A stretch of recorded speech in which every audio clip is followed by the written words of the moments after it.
இன்றைக்கி நம்ம என்ன கொஸ்டின் பார்க்க போகிறோம் அப்படின்னா, ஒரு பிடியில் ஒரு family sphere have the center of the line. ஒரு லைனில் இருக்கிற சென்டரோட ரீஜியனை கண்டுபிடிக்க போகிறோம். அதுக்கு நமக்கு என்ன கொடுத்துருக்காங்க, x = y, y = z.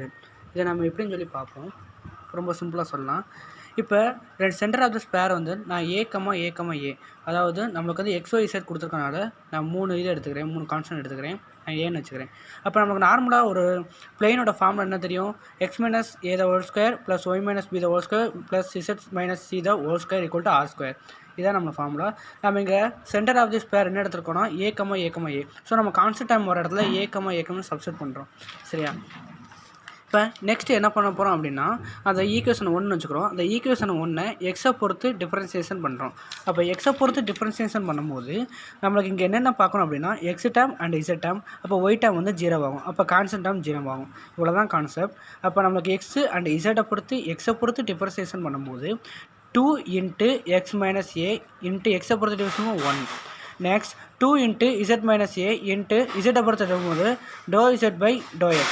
அதை நம்ம dz/dx அப்படின்னு சொல்லிக்கலாம். பார்ஷியல் டிஃபரன்ஷியல் ஈக்குவேஷனை பொறுத்தளவுக்கு dx/dt தான் சொல்லணும். ஓகேவா? அப்போ நம்மளுக்கு வந்து 2 × x - a z - p. இங்கே நம்மளுக்கு என்ன வரும், dz/dx. நம்மளுக்கு dz/dxை நம்ம என்ன சொல்லுவோம், pன்னு சொல்லுவோம். அதே இதை dz/dyங்கிறத க்யூன்னு சொல்லுவோம். இந்த கான்செப்ட் ஞாபகம் வச்சுக்கோங்க எப்போவுமே. இப்போ நம்ம முதல்ல பீன்னு சப்ஸ்டியூட் பண்ணியிருக்கேன். பி சப்ஸ்டியூட் பண்ணி 2 காமனாக இருக்குது, 2 காமனாக வெளியே எடுத்தாச்சு. நெக்ஸ்ட் என்ன பண்ண போகிறோம் அப்படின்னா, 2 கீழே போகும்போது 0/2, 0/2 ஆல்சோ 0.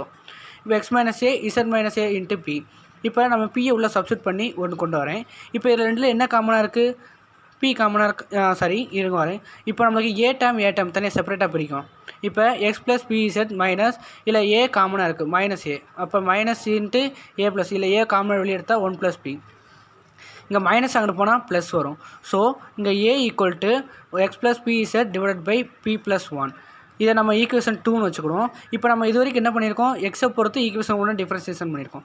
அப்போ அதே மணிக்கு ஒய்யை பொறுத்து பண்ணணும். அப்படி ஒய்யை பொறுத்து பண்ணும்போது என்ன பண்ணணும் அப்படின்னா, ஈக்குவேஷன் 1 என்ன இருக்குது அப்படின்னா x - a. அப்போ இந்த டேமும் டிஃபரன்சியேஷன் பண்ணணும். அப்போ எக்ஸ் டேம் என்னவாகும், 0 ஆகும். அந்த கான்செப்ட் தான்.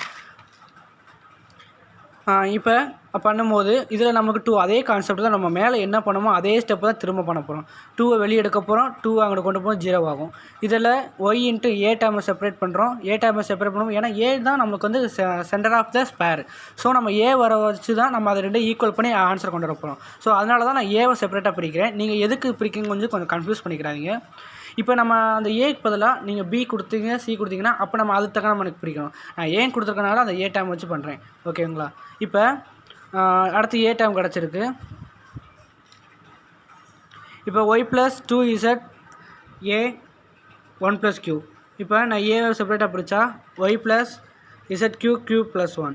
இப்போ 2 ஈக்குவேஷன், அதாவது எனக்கு ஏல கிடச்ச ஈக்குவேஷனையும் இப்போ ஏல ஒரு ஈக்குவேஷன் 2 அண்ட் ஈக்குவேஷன் 3 நான் ஈக்குவல் பண்ணுறேன். அப்படி ஈக்குவல் பண்ணும்போது இப்போ கிராஸ் மல்டிப்ளிகேஷன் பண்ணுறேன். இப்போ கிராஸ் மல்டிப்ளிகேஷன் பண்ணால் என்ன இருக்கும் பாருங்கள், x × q இதை உள்ள மல்டிப்ளைஸ் பண்ணுறேன். இப்போ மல்டிப்ளை பண்ணும்போது இந்த டேம் இது இங்கிட்டு வரும்போது எல்லாத்தையும் இந்த சைடு கொண்டு வரேன். இந்த சைடு கொண்டு வரும்போது நமக்கு என்ன வருது அப்படின்னா எல்லாமே மைனஸில் வருது. இப்போ அந்த 2 டேர்ம்ஸ் கேன்சல் ஆகிடுச்சா. இப்போ இந்த இதில் என்ன இருக்குது பாருங்கள், இங்கே பி டேமு, இங்கே ஒரு பி டேம் இருக்குது. அதேமாதிரி இங்கே q டேம் அப்போ செப்பரேட்டாக நான் பிரிக்க போகிறேன். அப்போ நான் q டேமை தனியாக பிரித்தா இங்கே x - z.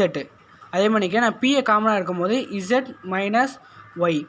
மீதி நம்ம ரிமைனிங் என்ன டேம் இருக்குது, எக்ஸ் இருக்குது, ஒய் இருக்குது. இதை எங்கிட்ட வச்சுக்கிறோம்.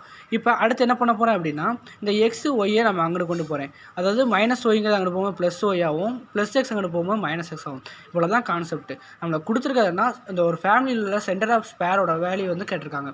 இவ்வளோ தான் நம்ம SIZYயை மாற்றிக்கிறோம். அதாவது இதான் PDE. தேங்க்யூ.